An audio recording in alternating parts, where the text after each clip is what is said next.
Hello అండి, welcome to our channel. నేను మీ శుభశ్రీ చింత. ఈ చలిమిడి అనేది మన ఇంట్లో పెళ్ళిళ్ళైనా శ్రీమంతాలైనా ఎటువంటి శుభకార్యాలైనా ఆడపిల్లకి కడుపు చలవ అన్న విషయంతో ఇది పంపిస్తారండి. ఈ చలిమిడి ఏ విధంగా ప్రిపేర్ చేయాలో నేను చూపించేస్తాను.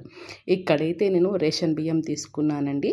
ఆ రేషన్ బియ్యం 6 గంటలు నీట్గా కడుక్కొని నానబెట్టుకున్నాను. నేను ఇప్పుడు ఇక్కడ చూపిస్తున్నాను కదా, ఆ గ్లాస్తో 2 గ్లాసుల వరకు నేను రైస్ తీసుకున్నానండి.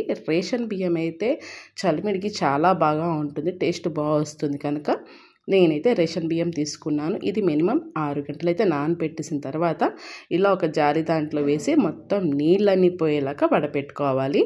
ఇది ఇలా వడబెట్టిన తర్వాత దీన్ని ఒక గుడ్డ మీద వేసి మొత్తం ఆరపెట్టుకోవాలండి. ఓన్లీ వట్టి వాటర్ అంతా కొంచెం తడిపోయేంత వరకు మాత్రమే దీన్ని ఆరపెట్టుకోవాలండి. అలాగే మొత్తంగా డ్రై అవ్వకూడదు, కొంచెం తడి లేకుండా, నీటి తడి లేకుండా ఆరపెట్టుకోవాలన్నమాట. ఫ్యాన్ కింద తక్కర్లేదని మామూలుగా దగ్గర పక్కకు ఆరపెట్టుకున్నా సరిపోతుంది. నేనైతే ఇలా ఆరిపోసేసాను. ఇక్కడ చూపిస్తాను, క్లాత్ మీద వేసేటప్పటికి మొత్తం తడిపోయిందండి. లైట్గా తడి ఉంది, చిన్నగా. ఆ మాత్రం తడి ఉంటే చాలు. మామూలుగా చెప్పాలంటే అరిసెల పిండికి ఎలా తడి బియ్యం పెట్టుకుంటామో ఆ విధంగా అనమాట. ఇదైతే నీట్గా మిక్సీ జార్లో వేసి ఫైన్ పౌడర్ కింద చేశాను. మనం పిండి ఇలా గట్టిగా ప్రెస్ చేస్తే ఉండలా ఉండాలి, అలా అనమాట. దీన్ని జల్లించేసుకుందాము. ఈ చలిమిడి పిండి అనేది మెత్తగా ఉండాలి, బరకగా ఉండకూడదు, మెత్తగా ఉండాలి. అలాగే తడిగా ఇప్పుడు నేను నొక్కి చూపించాను కదా, అలా ఉండాలన్నమాట. మొత్తం జల్లించుకొని, నూకలా కాకుండా మొత్తం పిండి వచ్చేలా జల్లించుకోండి. ఇలా జల్లించిన పిండిని ఆరిపోకుండా ఇలా దగ్గర చేసేసుకొని మూత పెట్టుకోవాలి. ముందుగా చెప్తాను, పిండి మాత్రం పొడి పారకూడదు, తడిగా ఉండాలి, ఉండగా ఉండాలి.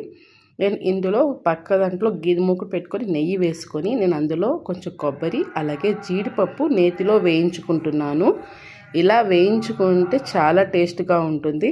నేను ఇలా ఈ కొబ్బరి ముక్కలు జీడిపప్పుని రెండిట్లో నెయ్యిలో వేసేసి వేయించేసేసి మంచి రంగు వచ్చేంత వరకు వేయించుకోవాలి.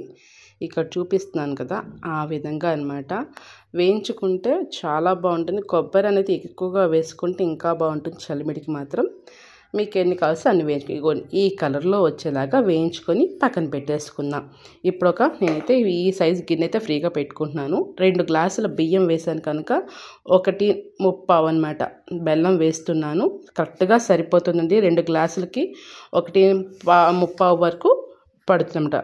దాంట్లో కొంచెం బెల్లం మునిగేంత వరకు నీళ్ళు పోసి దీన్ని బెల్లం అంతా కరిగేదాకా ఉంచి, మీ బెల్లంలో ఏమైనా నలకలు ఉంటే వడగొట్టుకొని మరీ చేసుకోండి. నేనైతే వడగొట్టి మళ్ళీ పెడుతున్నాను. ఇదిగోండి, పాకం అనేది మరీ ముదురుగా రాకూడదు, మరీ లేత పాకం కాదు. మనం వాటర్లో వేస్తే అది చిన్న మెత్తటి ఉండలా రావాలి. ఇక్కడ చూపిస్తున్నాను కదా, ఇలా వస్తే చనివిడికి బాగా సరిపోతుందండి. ఇదిగో నేనైతే వేసేసాను. దీంట్లో కొంచెం నేను ఇలాచీ వేస్తున్నాను. ఇలాచీ పౌడర్న వేసుకోవచ్చు, నేనైతే దంచి ఇలా వేస్తున్నానండి. ఇప్పుడు స్టవ్ని సిమ్లో పెట్టేయండి, హైలో మాత్రం పెట్టద్దు. కొంచెం కొంచెంగా పిండి వేసుకుంటూ కలుపుకోండి.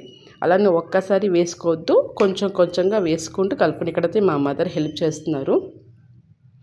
కొంచెం కొంచెంగా వేసుకొని కడుపుకుంటే అప్పుడు మీకు ఆ పాకంలో పిండి అనేది సరిపోతుంది. అలా అని ఎక్కువగా మొత్తం వేసేకు చూసుకుంటూ వేసుకోండి పిండిని మాత్రం. ఇప్పుడు మనం ఇంత లూజ్గా తిప్పుతున్నాముగా, అలా ఉండదు. ఇలా గరిటెచాడుగా ఉంటే సరిపోతుంది, అంతకంటే ఎక్కువగా వేయొద్దు. ఇప్పుడు ఇలా జారుడుగా ఉన్న తర్వాత చల్లారిన తర్వాత గట్టిపడుతుంది. ఇందాక కొబ్బరి జీడిపప్పు వేయించుకున్నాం కదా, అవి వేసేస్తున్నాను.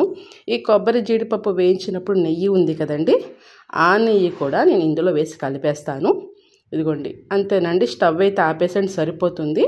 ఇప్పుడు దీన్ని ఒక్కసారి చూడండి. ఇదిగో ఈ విధంగా జారితే చనివిడి అనేది కరెక్ట్ పర్ఫెక్ట్ కంటెంట్లో వచ్చేస్తుంది అనమాట.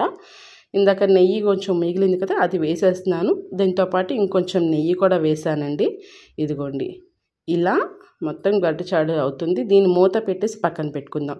1/4 గంట తర్వాత చూపిస్తున్నాను చూడండి, గట్టిపడి. ఇందాకేమో గరిటెచాడుగా ఉంది కదా, ఇదిగోండి ఇప్పుడు ఇలా జారుతుంది అనమాట. అంతేనండి, ఈజీగా చేసేసుకోవచ్చు చనివిడి. ఎంతో టేస్టీగా ఉండే చలివిడి.